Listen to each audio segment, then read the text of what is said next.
lagi dengan saya Desirene Rohani Simanulang. Kali ini saya akan melakukan edukasi tentang pengajaran kompres hangat pada remaja wanita saat nyeri haid. Jadi di sini target saya adalah remaja wanita yang berusia antara 16 tahun sampai 25 tahun. Saksikan ya. Siang Mbak. Selamat siang. Jadi perkenalkan, saya Iren, saya mahasiswi keperawatan dari Universitas Katolik Musikaritas Palembang. Jadi di sini saya akan memberikan edukasi kepada Mbak. Sebelum memberikan edukasi ini, Mbak boleh memperkenalkan nama dan usia Mbak? Nama saya Amno, usia saya 18 tahun. Baiklah, bagaimana kabarnya hari ini Mbak? Baik. Puji Tuhan dalam keadaan baik. Hari ini sesuai janji yang kita sepakati, kita akan melakukan edukasi atau pengajaran tentang kompres hangat saat Mbak nyeri haid. Nah, sebelum itu saya akan memberitahu waktu yang kita perlukan. Waktunya itu kurang lebih 15 menit. Apakah Mbak bersedia? Sedia. Baiklah, jika saya memberikan angka 1 sampai 10 skala nyeri, Mbak berada di angka berapa kalau sedang haid? 8. Oh, kalau begitu jadi Mbak, tujuan dari edukasi ini adalah untuk mengajarkan Mbak bagaimana cara mengurangi rasa sakit saat Mbak nyeri haid, seperti kompres hangat, meminum obat tradisional, atau anjuran lainnya. Pertama-tama yang kita lakukan dalam edukasi ini tentang nyeri haid. Menurut Mbak, nyeri haid itu apa? Nyeri yang datang saat sedang haid. Bagus sekali. Lebih tepatnya, nyeri haid itu adalah gejala yang muncul sebelum atau menjelang dan selama Mbak menstruasi.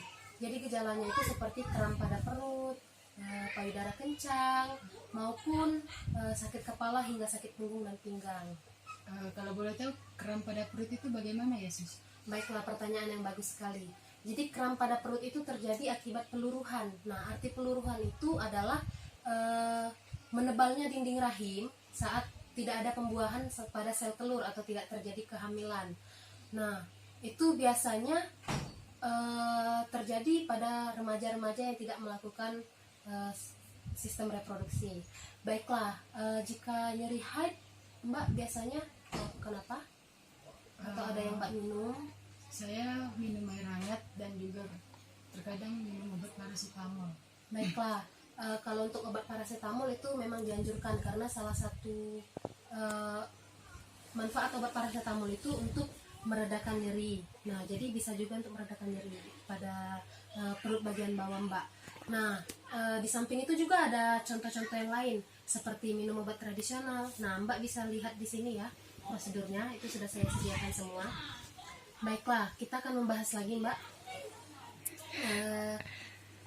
Mbak sudah tahu belum cara kompres hangat pada bagian perut? Belum. Nah, di sini saya akan mengajarkan Mbak cara dan alat-alatnya juga saya akan perkenalkan. Jadi ini sangat mudah sekali, pasti di rumah Mbak ada. Yang pertama itu baskom yang sudah berisi air hangat. Yang kedua itu adalah handuk kecil. Nah, jadi airnya itu hangat saja Mbak, jangan terlalu panas dan jangan terlalu dingin. Nah, handuk kecil ini silakan Mbak rendam, terus Mbak peras, lalu Mbak letakkan di bagian perut yang kram pada bagian perut bawah Mbak tadi. Nah, Mbak ini bisa melakukannya berulang kali hingga airnya tidak terasa hangat lagi, atau Mbak juga bisa mengganti air yang baru. Setelah itu Mbak juga bisa menggunakan air hangat yang diisi di dalam botol. Botolnya juga bisa botol kaca, botol Tupperware. Kalau botol Tupperware ini lebih lumayan enak digunakan karena dia bisa tahan panas. Jadi Mbak tinggal menggulung-gulungkannya saja di bagian perut bawah Mbak. Nah, jadi sebelum itu juga Mbak harus memposisikan tubuh Mbak seperti tidur atau berbaring, pokoknya senyaman mungkin. Baiklah Mbak, dari penjelasan yang sudah saya jelaskan tadi, apakah ada yang ingin Mbak tanyakan? Ada, Sus. Saya mau bertanya, saya kan orangnya hobi minum kopi. Apakah itu mempengaruhi? Nah, kalau untuk aktivitas biasa, kalau Mbak tidak sedang menstruasi, Mbak boleh minum kopi. Tetapi kalau Mbak sedang menstruasi, diusahakan jangan dulu minum kopi karena itu akan memperburuk kram pada perut bagian bawah Mbak. Apakah ada lagi Mbak?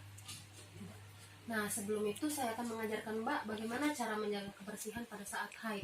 Nah, yang pertama itu Mbak harus menggunakan pembalut sesuai dengan kebutuhan Mbak. Yang kedua itu sendiri menggunakan pembalut yang benar. Biasanya di bungkus-bungkus pembalut yang biasa kita beli itu kan ada prosedurnya bagaimana menggunakan pembalut secara benar. Terus yang ketiga itu mengganti pembalut sesering mungkin, minimal 4 jam sekali. Jangan sehari itu hanya 2 kali atau sekali. Nah, yang terakhir itu jangan lupa membuang sampah atau membuang sampah pembalut pada tempatnya. Apakah ada lagi Mbak yang ingin ditanyakan? Baiklah Mbak, jadi bagaimana perasaan Mbak setelah saya lakukan edukasi ini? Ya, saya lebih mengerti dan tahu apa tentang nyeri haid dan juga cara menguranginya. Bagus sekali. Nah, apakah Mbak sudah bisa melakukannya secara mandiri? Tentang kompres hangat atau minum tradisional yang sudah saya berikan prosedurnya di sini, untuk bersiap-siap atau berjaga-jaga agar Mbak tidak kesakitan saat haid atau mengurangi saat nyeri haid. Saya bisa. Baik Mbak, apabila nanti ada edukasi yang lainnya, saya akan kabari Mbak ya. Terima kasih Mbak. Ya, sama-sama. Demikianlah edukasi yang saya lakukan kepada remaja wanita tentang mengurangi atau mengajarkan cara kompres hangat untuk mengurangi rasa sakit saat nyeri haid. Jadi apabila ada kesalahan dalam edukasi saya mohon maaf. Terima kasih.